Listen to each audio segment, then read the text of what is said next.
আজি আমি আলোচনা কৰিবলৈ লৈছো তোমালোকৰ পাঠ্যপুথিৰ আন এটা নতুন পাঠ আৰু এই পাঠটিৰ নাম হৈছে ভাৰতৰ বৈচিত্ৰ্যৰ মাজত ঐক্য। পাঠটিৰ লেখক doctor Hemanta Kumar Sharma.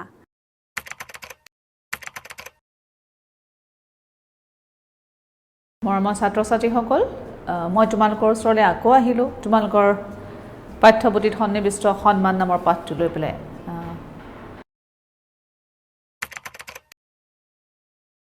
Today we are doing My Childhood from Beehive. It's taken from APJ Abdul Kalam's autobiography Wings of Fire. Today we are doing A Legend of the Northland, written by Phoebe Carey. This poem is taken from your book Beehive. আজি আমি পঢ়িবলৈ ওলোৱা পাঠটি হৈছে ত্ৰিভুজ।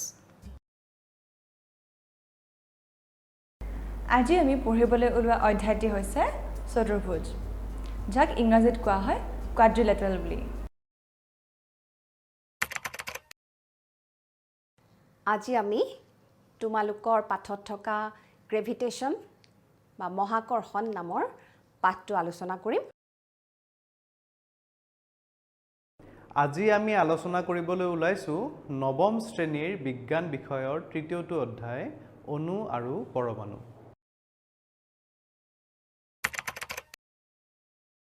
আজি আমি নৱম শ্ৰেণীৰ সমাজ বিজ্ঞান বিষয়ৰ ইতিহাস খণ্ডৰ তৃতীয় অধ্যায় মোৱামৰীয়া গণবিদ্ৰোহৰ বিষয়ে আলোচনা কৰিম। আজি আমি তোমালোকৰ পাঠ্যপুথিৰ চতুৰ্থটো পাঠ অসমৰ ভূগোলৰ বিষয়ে আলোচনা কৰিম।